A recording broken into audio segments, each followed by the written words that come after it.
All right, guys. Welcome back or welcome to the Defining Endurance Podcast. I am your host, Coach Andrew Simmons from Lifelong Endurance. And today we're going to go from basic to complex. We're going to talk all about fatigue, building fitness, and we're going to do that at a bit of a biology level. We're going to talk a little physiology, a little biology. If you're looking for a nerdy one, today's the day. We're going to kind of dive into some stuff. I'm going to start with some really basic things and then move up. If you're joining us on YouTube or just joining us from the podcast space of things, this should be a really good one. You're going to kind of have to imagine a little bit of cellular biology here for a little bit, but it'll all make sense on the backside of things here. And I'm actually really excited for this one because this really will help kind of bring together a lot of the ideas that I talk about here about why we have to be consistent, about why we need to look at our training at a level of both very slow, very hard, very fast, and kind of understanding what's going on with the middle there. One of the articles that I first wrote, and one of the things that I think first got me a little bit of attention in the internet space was actually an article called, the gray zone, basically. I think it was titled, avoiding the plateau, training in the gray zone.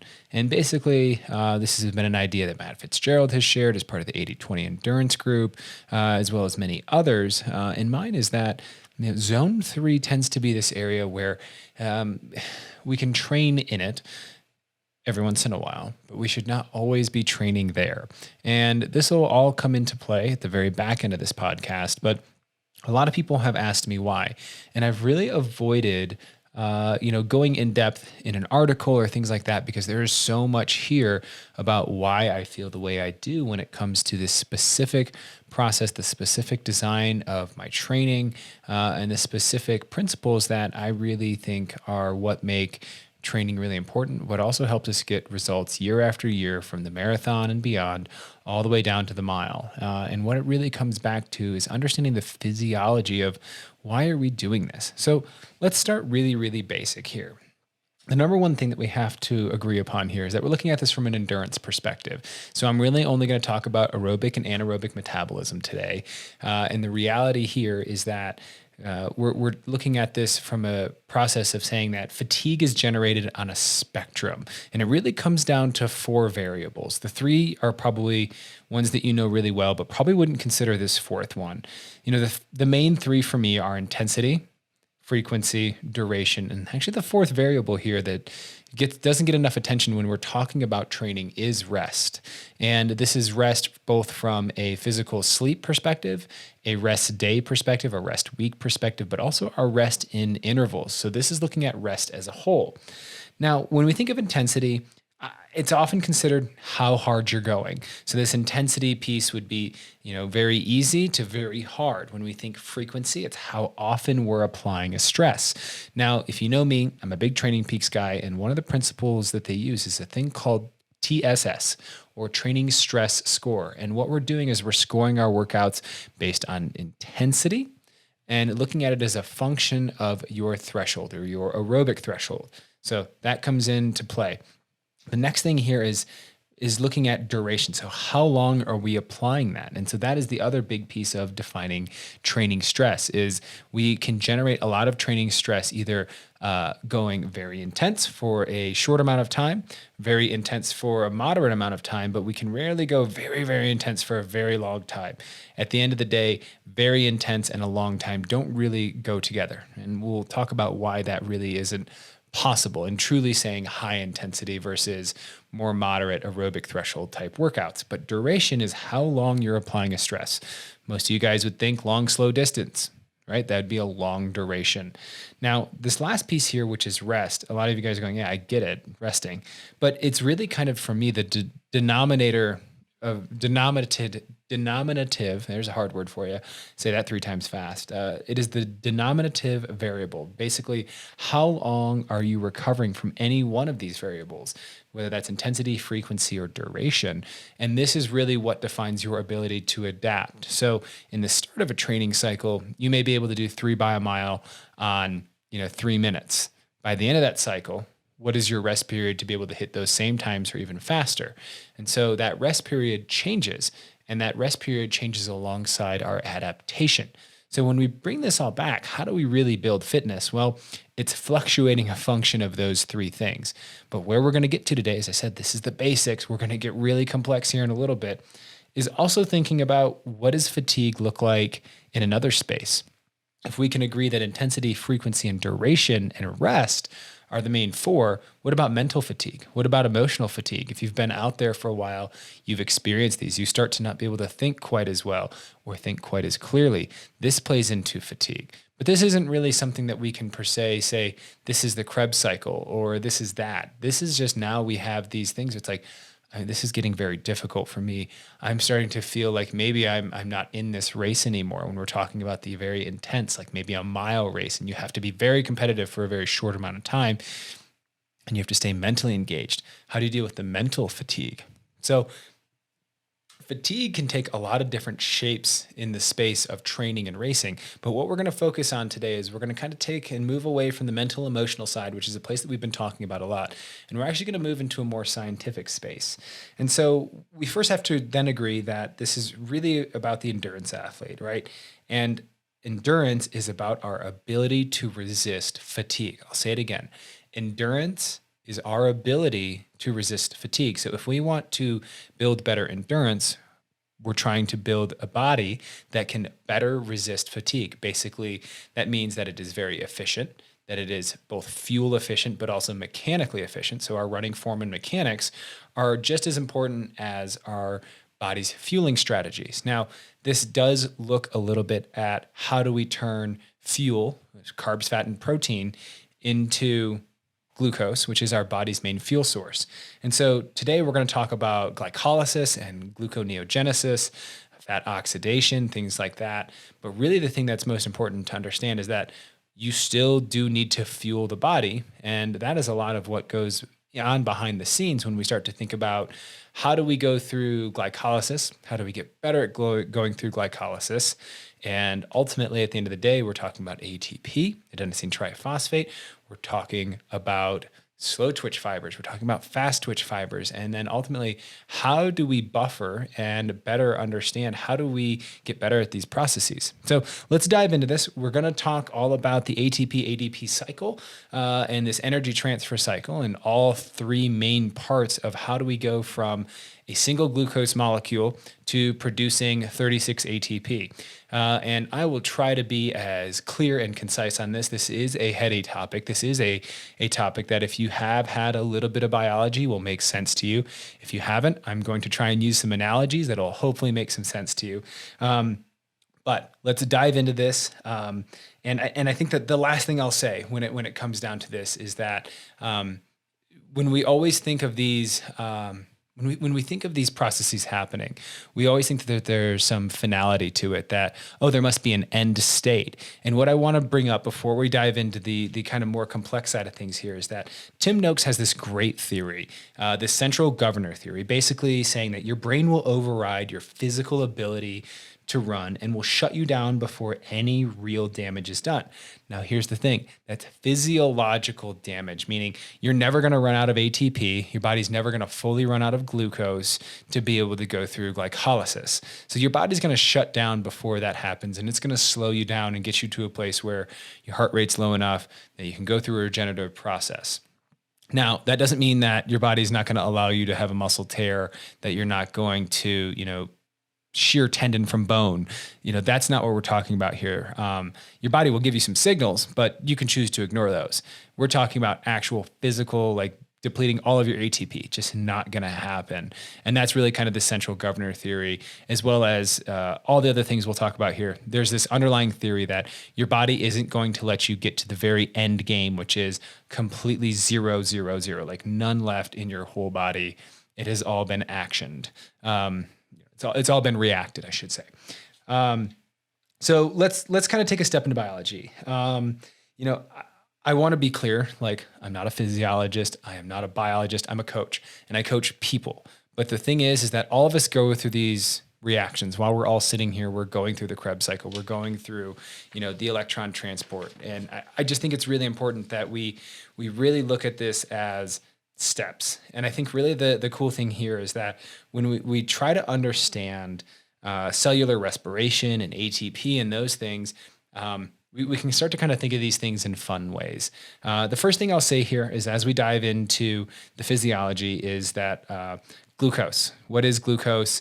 We can talk all about, carbon and hydrogen and all of those different things. We're not going to quite go there today because that gets really, really deep into amino acids and a lot of other stuff. We're going to keep it relatively high level, but deep. So, we're kind of at we're halfway in the ocean here. So what we'll say is that step one is really that our bodies love glucose, and it's most of the food we eat is converted from glucose through the process of glycolysis. When we think about fat, that is an aerobic metabolism, and we actually have to go through gluconeogenesis, which is slightly different. And basically, I'm going to mess up this word, lipolysis. So we have to have the presence of water to be able to convert fat into glucose. And one of the big things I'll say here is this goes back into training and nutrition, is that when we have things that are high in protein and high in fat, we have to really make sure that our heart rate is relatively low to process these things. So thinking about longer races, if you have struggled with a high heart rate and not being able to digest food, it's one real big thing to consider is you need to have a lot of blood in your upper intestine, as well as a large amount of hydration to be able to metabolize that fat and protein. So what I will say there is that for very, very hot races, one of the best things you can do, because our heart rate's already going to be higher because we're trying to keep ourselves cooler, is really start to think about maybe transitioning more towards simple carbs, especially for daytime hot sections of races. Simple carbs are going to be the things that we're going to most easily digest. And then as things cool down and our natural heart rate is going to come down as well, we can start to think about more fatty foods and more complex foods that are going to allow us to get that blood into our gut and keep our heart rate low. Because as our heart rate goes up, we shunt blood away from the gut because we're going through glycolysis. We're using the glycogen that is in our legs to fuel us. And so that is usually the first fuel source that we utilize, is our onboard glycogen stores. And so that is really kind of what I wanted to kind of preface all of this with, is that we're first using our onboard stores. And then when we're taking in food, whether that's a gel or just general nutrition, we have to convert and break those things down. Now, when it's already a sugar, like say a gel pack, that goes through faster and that kind of hits us faster. But again, right, we get an insulin response. Those things can act like rocket fuel, and those things can they can be very good and very effective when necessary. But for longer races, gels are not always the way to go. If you go back to our Max King episode, I believe he finished the Western States 100 on gels alone, and I want to say that was 72 gels, which is disgusting. Max, I'm glad you fixed that. I'm glad you figured out your nutrition, but that is a whole lot. And that is a lot for your body to handle and manage, even though it's doing the process of glycolysis all the time. So step one, we can agree that the process of glycolysis is the main process here. Now, we have to create a specific form of energy and stored energy. And this is where adenosine triphosphate comes into play. And I'm not going to talk truly through the ATP ADP cycle because I'm not really great at my cellular biology, but I'm just trying to give you guys a high level. So adenosine triphosphate, it's kind of like the currency of cellular biology. ATP kind of runs the game here. And everything we do comes at a cost. So again, let's go back to intensity, frequency, and duration. We either have very high cost, short spending items, and that's going to require a lot of ATP to continue going, as well as the long duration slow is still going to come at a high cost when you finish your run. It's just, how do you choose to spend that currency? But no matter what, the currency is ATP. That is like the US dollar. You can't show up to Best Buy and try to buy a pair of headphones with, rupees or, a peso. You can't do that and have it work here in the US. You have to show up and have US dollars, because otherwise they're going to be like, I can't do this. It's like setting the Hope Diamond on the table and say, figure it out. Like, that's not reasonable. And so the thing that we're looking at here is that ATP is basically our currency. Now, step 3 here is really looking at when ATP converts to ADP, that is the release of energy. And so that is kind of like step layer one is the ATP ADP cycle. And so when we think about this bank account, right, our currency is ATP, is that what is the return on investment then? And you have to spend money, but you first have to figure out how do we invest it. And so when we think about glycolysis, glycolysis really needs the investment of two ATPs in order to work and in the end game generate 4 ATPs and 2 pyruvates and a couple other things, but we're going to leave it to 2 ATPs and 2 pyruvates. So in the end, 4 and 2. So if you're keeping score at home. And what we have to now move into is this understanding is that we're looking at this from an aerobic perspective and saying that glycolysis can happen with or without, but when we're thinking about the presence of oxygen, that is going to be aerobic glycolysis. Without oxygen, anaerobic. And so real quickly, I'll touch on this, is that in most anaerobic processes that we're thinking of from a chemistry perspective, if you're thinking about anaerobic fermentation, which is basically what we go through when we produce lactic acid, we see that in other processes like fermenting beer. And the outcome there is alcohol. And so if we were that same way, basically working out would get us drunk, right? When that production process is a very similar chemical reaction, except we produce lactic acid, and we want to always, our muscles want to live in this great homeostasis, and so that acidic environment starts to slow things down and starts to be the thing that slows us down. And we'll talk about that in the later process here.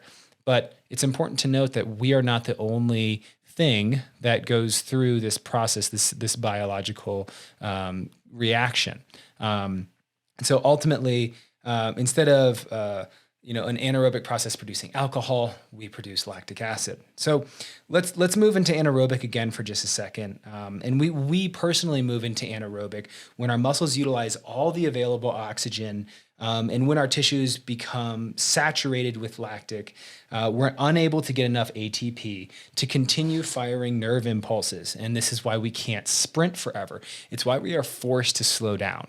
We'll talk about it at the very end, but basically anaerobic glycolysis produces about 5% the amount of ATP that aerobic glycolysis does. So when we think about eating fat, it does produce a lot of ATP, but we can't do it at a very high rate. That's why you can't eat a lot of fat and sprint and have a high heart rate, right? It's a slower process and demands that to get that ATP that we want, right? That big bank account, we have to use simple carbohydrates. And so that's why inside our legs, we have glycogen stores.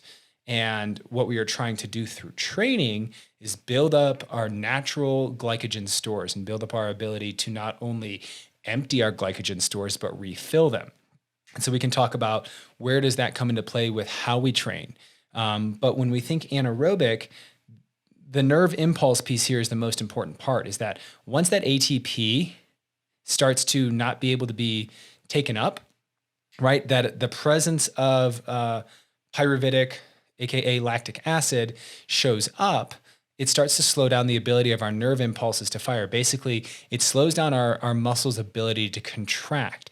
And so if we were to go out and try to sprint as hard as we could, we would feel that our legs are naturally slowing down underneath us.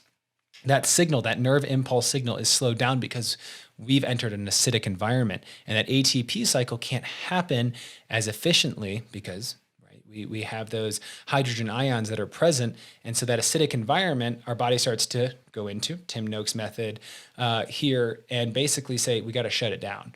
You're starting to get too acidic, and we can push through that to a certain point, but then eventually we're going to slow down naturally. We can't keep pushing. And eventually we either slow down to the point of going back to aerobic metabolism, or we will completely shut down and our body will kind of force us to kind of black out, and we'll start our heart rate will naturally come down and we'll go back to it. So either way, we will return to an aerobic metabolism. But that is basically why we can't sprint for a whole marathon at whatever, super high end pace. So that's really kind of step 6, is that understanding that nerve impulse piece is what really controls our body's ability to sprint and keep moving. That's why for aerobic metabolism, we can do it for a really long time, because we never get that saturation point where our bodies can't process the pyruvate that's building up. Aerobically, we're constantly managing it, so there's no issue with that whatsoever. So let me finish up with my notes here. If you guys think that I have this all memorized, like I have it conceptually, but of course I want to make good notes for you. I want to make a really good podcast for you guys. So pardon the ruffles there. So let's get into kind of the step 7 here, and we're really close. I only got 9 steps for you guys. And so understanding that aerobic initial process of where we generate those 4 ATPs is Krebs cycle. And then finally to get to our big aerobic metabolism, where do we go from 4 to 36 to 38? That's through electron transport. That is really where our friend, powerhouse of the cell, yes, you know him very well, as mitochondria, really shows up. And so glycolysis, Krebs cycle, electron transport. Those are the 3 main ways, or I should say, that is the process by which we generate all of our energy in glycolysis. So that is really glycolysis, Krebs cycle, electron transport. That is kind of seen as our energy cycle of how we take food and create it into usable energy and fuel. So mitochondria and how many we have is really important. So a big part of training should then be, how do we increase mitochondrial density inside our bodies, right? That's kind of a hard one to think about, is that we want to increase mitochondrial density.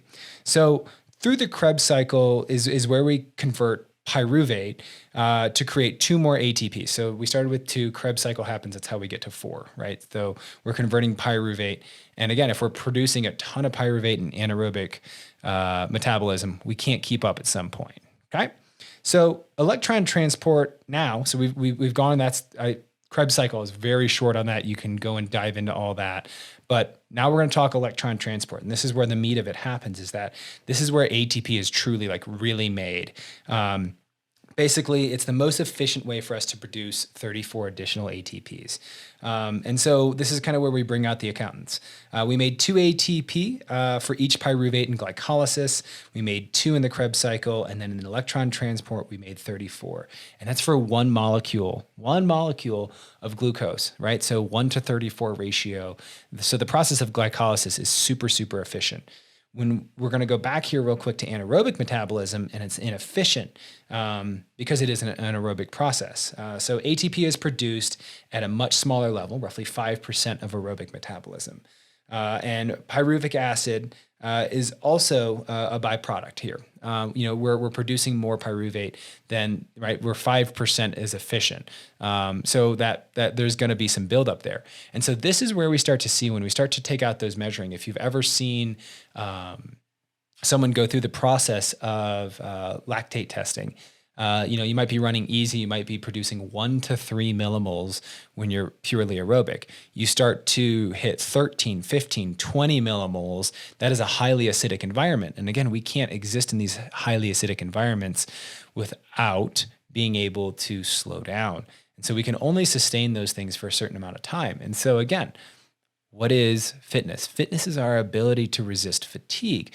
How is fatigue generated? Well, fatigue happens, right, when we either lose that nerve impulse at the very top end of things when we're going really fast, or we start to deplete our glycogen. We've all heard of that. That's hitting the wall.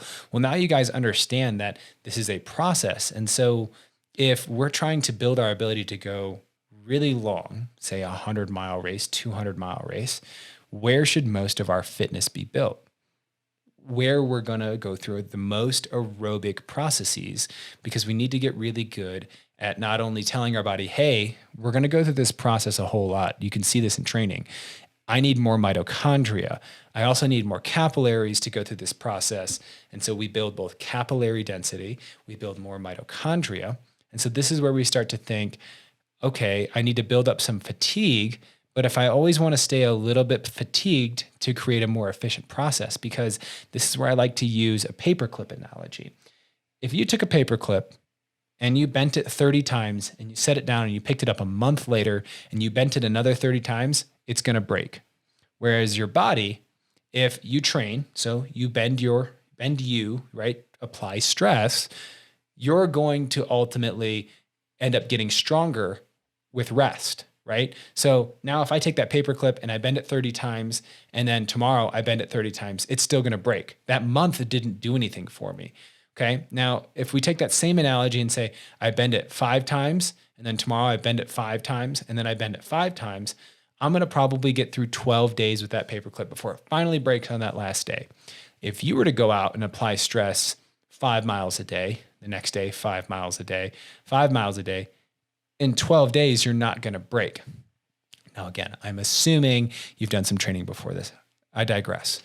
Your body is adaptable, it's regenerative, and it's able to build a tolerance. And so this is where we start to think about the top end level of training is lactate tolerance. And so tolerance is just a word that we're going to use right now to basically explain our ability to both manage aerobic metabolism and anaerobic metabolism.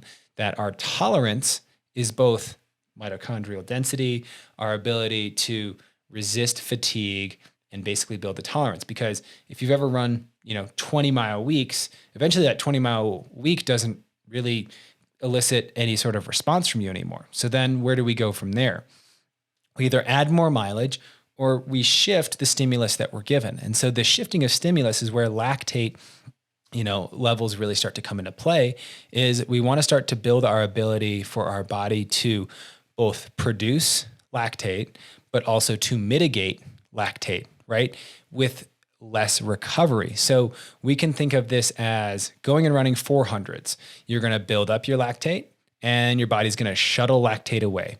And we're going to get really good at that process. And eventually we have to stop running 400s because we've depleted our glycogen stores. And reasonably speaking, we're going to start to do muscular damage if we keep going. Yes, you could keep going, but the right amount, there is a sweet spot in there. But what we're doing by doing this process of increasing lactate levels and reducing lactate levels is basically teaching our body to say like, oh, okay, I don't need to produce quite as much because I've built a tolerance. Your body's ability to, right? Because you've spent aerobic time here and built a ton of mitochondria. Now, what used to build up a ton of pyruvic acid doesn't do that as much anymore, right? A 400 at 7-minute pace isn't going to produce as much lactate as one as 6-minute does later on in the cycle. So again, that's how we continue to kind of layer fitness and truly build fitness is we're going through these biological processes where we become more resistant to our natural waste products of cell biology. So let's bring it all back. So how does this really show up? To me, aerobic metabolism happens slow enough that we can manage all of the waste byproduct, the pyruvic acid. This produces, roughly 1 to 3 millimoles of lactate at an aerobic level. As our heart rate and demands increase, so does the waste products that are there. And again, we go back to that nerve impulse. That's what's going to really slow us down. So we need more mitochondria to both produce more ATP, but also to get better at managing the byproduct of the Krebs cycle and electron transport, is being able to utilize that pyruvic acid to create energy. You see where this is all going. We eventually get to a point where this is why high-level endurance athletes need to run as many miles as they do to continue to improve and to continue to build fitness. And so there are other pieces that come into play, right? Hemolysis, muscular breakdown from pounding into the ground. Those come into play and aren't just a cellular biology. There is, of course, cellular biology that's happening, but they're not directly associated with the Krebs cycle and electron transport. And so there are some things that are outside of our control there, environment, other things like that, how quickly, hydration, how quickly, we may be respirating due to altitude, other things like that, that may push us from an aerobic state to an anaerobic state. So what I really want to say here is that, when we are dominated by the process of anaerobic metabolism, what ends up happening is we build a resistance there and we end up creating kind of a new homeostasis, and we shift that homeostasis when we take a rest week. And so this is that fourth variable, is really understanding rest and regeneration. So we talked about how it shows up in the lactate shuttling process of doing intervals, but also the idea of regeneration, I don't think is talked about enough, is that when we're actually taking a rest day, when you're actually taking the time to allow your body to absorb the training, this is my personal idea of this idea of absorption, is we have to really look at this and say it is integral to being able to continue the process of training. Is that if we're always trying to do these things at a high level and we never allow ourselves to come down, we never really make that big jump and hit that super compensation curve. And so the super compensation curve, most people just leave that to the idea of taper. But when you're cycling and truly going through a periodization of saying 3 weeks of building mileage, building intensity, and then taking a week to come down, that is where you're letting all of these beautiful things happen. Like, yes, you're building more mitochondria in the 3 prior weeks. And yes, lactate shuttling is happening every single time you're working out and every run that you're doing, but you're allowing your body to regenerate and rebuild. And so this means a higher quality sleep. This means that you're also able to then bounce back into the first week of your next cycle with a renewed sense of energy and a renewed sense of vigor. And this means that your glycogen stores are no longer in a partially depleted state from the last 3 weeks of training. Those glycogen stores are rebuilt and they're fully full. And this is kind of like going into, this is really being able to start that next week with full glycogen stores, and then you're working them down over 3 weeks, rebuild. So this is that regeneration. The absorption of training is super, super important. And I think often gets overlooked because people just want to grind. And they never give themselves a chance to absorb because it's weakness if I take a day off or a week off. Like, to do this well, you truly have to take those down weeks and rest and recover. So this is where I want to talk about running doubles. I'm going to do a whole episode on doubles. They're super cool. But here's the thing, is that if you run in the morning, you start to go through a recovery process. And then if you run again in the afternoon, you're asking your body to work through a fatigued state and through a fatigued process. And so what used to fatigue you, like 1 10-mile run will always be harder than 2 5s. But from a physiological perspective and a biological perspective, you're teaching your body to say, hey, I need the ability to do this. So this is kind of if there is such a thing as a hack, this is a great way to help build fitness a little bit quicker, is by running doubles. They're only really effective, though, if you've been training for 3 to 5 years at a pretty high level.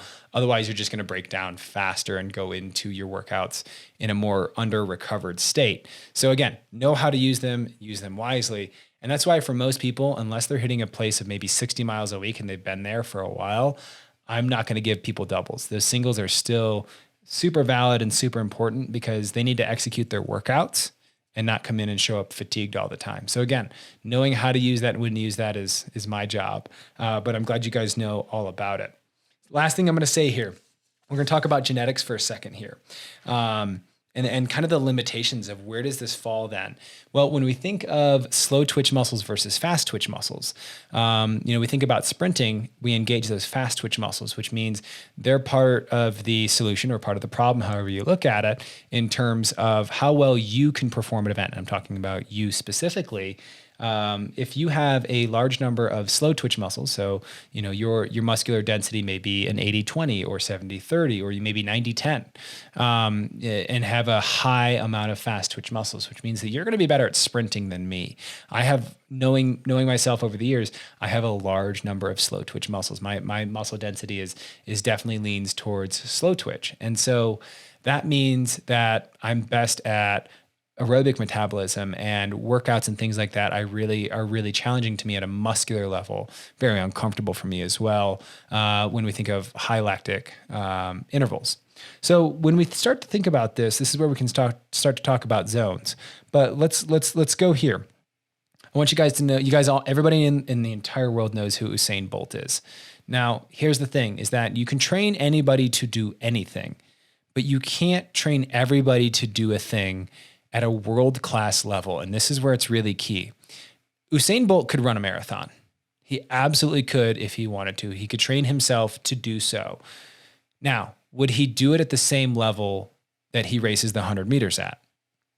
Absolutely not. It's just he's not going to be up there with Kipchoge, even if he trained exactly the same way as Kipchoge did, because physiologically their makeup is different. The number of fast twitch muscles that Usain Bolt has is significantly higher than Kipchoge. Both are fast, but both are fast relatively. The same could be said. Is Kipchoge going to keep up with Usain? I think not, especially over 100 meters. So as we think about this, this is where we can start to say, okay, what's really happening now when we talk about zones? Why do we use a zonal methodology? And so I realize this has been a big circle to come back to talk about training, is really looking at it and saying that for us, zone 1, zone 2, low speed, predominantly slow twitch muscle activation in terms of fibers. APD production is low to moderate. ATP production is mostly through fats. So this is where fat oxidation, lipolysis, or lipolysis, someone's going to correct me. Please just tear me up over the internet for getting this wrong. But basically this fat oxidation happens through gluconeogenesis, and we're able to utilize fat as fuel. We're also able to use our onboard stores. We have a ton of stores in our body, enough to last us multiple days without actually intaking calories. Very uncomfortable. That's ketosis and ketogenics, and we're way not going to talk about that today. But basically, slow twitch fibers have higher amounts of mitochondria and allow them to take up the pyruvate that's produced from glycolysis. Basically, this is the process of aerobic metabolism. So you're well below your aerobic threshold. And basically, aerobic threshold, and this is your AE, so lowercase, capital A, lowercase e, capital T, your aerobic threshold is indicated by when you start to recruit fast twitch muscle fibers. So you are truly only aerobic when you are recruiting your slow twitch muscle fibers. Now, here's where we come back to my initial discussion around plateauing and zone 3. So this is where you start to recruit some fast twitch fibers, but still majority slow twitch. So this mixed fat and sugar is fuel. So this is where I say, we can definitely train here. This is that tempo space, and this could maybe be marathon-ish pace, half marathon-ish pace. But where a lot of people get stuck, and maybe this is the long-winded way of me saying stop training in zone 3 every day, is people go out every single day and they do something that is moderately hard and feels productive. But what they're doing is they're sending their body a very weird signal of saying, hey, fat oxidation, psych, we're going to go through glycolysis. Gluconeogenesis, wait, no, glycolysis, this thing that happens. So we're sending this very mixed signal when we go out and do this every day. But what happens here is that we start to really break things down, and we create a lot of metabolic waste when we go out and go moderately hard, and we do it every single day. Because here's the thing, is that we're actually able to go out and have a regenerative run when we go out and run easy. So we can do a hard workout and then go out and run easy the next day, right? That is part of the process of telling our body, hey, more mitochondria. Hey, we need to rebuild these glycogen stores even faster. So when we go out and we kind of go hard every day, we're never really allowing our body to go through that regenerative phase. We're always kind of beating the same drum, the same pattern, and never really allowing ourselves to fully recover or go hard enough that our body gets really good at shuttling lactate. It's just kind of this intermediate area that feels like progress, but really all you've done is built some fitness to be able to sit at a plateau. You're not actually really going through the process of having a dynamic level of training, teaching your body to go through and utilize free fatty acid or get really good at using that glycogen store. So these people that go out and run zone 3, can you guess roughly in the marathon where they fall apart? About 18, 19, because their body isn't really any good at being able to have stayed aerobic early on in the race and utilized free fatty acid. They start to hit that aerobic threshold too early, and they start recruiting more fast twitch fibers, which then start to go through the process of getting very acidic. That acidic acid, the acid buildup happens. Their nerve impulses start to slow down. They start to cramp up. They start to lock up.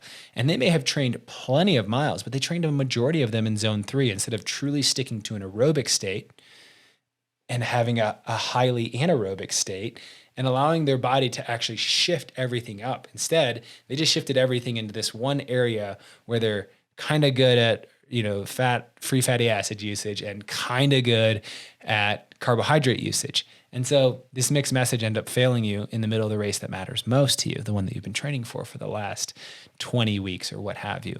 So just understand that there is a method to the madness behind these aerobic and long aerobic phases of keeping you in zone 1 and zone 2 for a really long time, and why we sometimes go through the process of not touching these areas until we have the capacity to be able to truly recover from these high anaerobic or lactate threshold level workouts. So when we think zone 3, that is really why I have such an issue with it, is because it's not actually going to get us any further down the road. It just gets us further up onto the plateau. So let's end things out with the idea of understanding that the rate limitations that happen now are starting to become really important, right? We start to get into that hydrogen-rich environment that pyruvic acid, pyruvate shows up, and we're not able to pull it all away because we're no longer, right, in zone 4, zone 5, we're no longer going through aerobic metabolism, or just barely if we are. And again, this is where we get really good at, hey, I can run really fast aerobically, and now I'm running really, really fast anaerobically. So as ATP turnover increases in zone 4, zone 5, you surpass basically your next major threshold. So this is the lactate threshold. So beyond LT, you are now at a place where pyruvate and lactic are pushed beyond the rate of removal. Those hydrogen positive ions build up within the muscle, and the buildup slows down ATP production. And this is why we effectively slow down. So intervals over LT are basically providing that acidic environment. We recover and we repeat until we're out of fuel, right? Fuel becomes our limitation. Our glycogen stores become our limitation. And so again, our ability to have a large aerobic capacity ultimately defines how much glycogen we have on store, and our burn rate. If we are well conditioned for above LT work because we've got we slowly burn that glycogen, or we use less glycogen at those upper areas, that's why we can do 20 by 400 that when you started 10 by 400, had you feeling the same amount of tired. It's the translative process of training. It's why we train. It's what we do. It's what your body's going through. And so the whole idea of hiring someone like myself or following a plan is that this translative process of being able to build fitness, it takes time. Rest is important.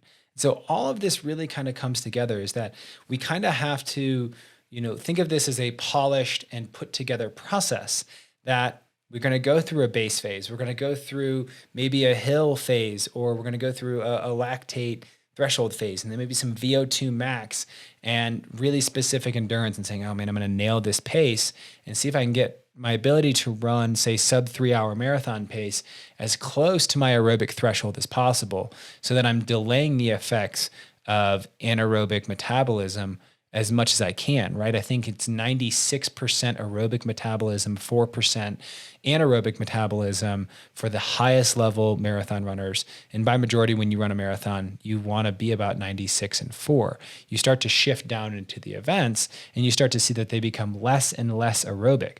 But aerobic ability and that capacity still determines our ability to run fast. So that's why you still see people that are running 5Ks in 1340 or what have you, still have to run a ton of mileage, because that mileage, that aerobic mileage, still determines their ability to run fast at high lactate levels. So with that said, I hope this was a really cool episode for you guys. This is one that I have been thinking about and trying to write and really put these show notes together around, because I think this is one that really helps answer some questions about why are we doing what we're doing when we're doing it?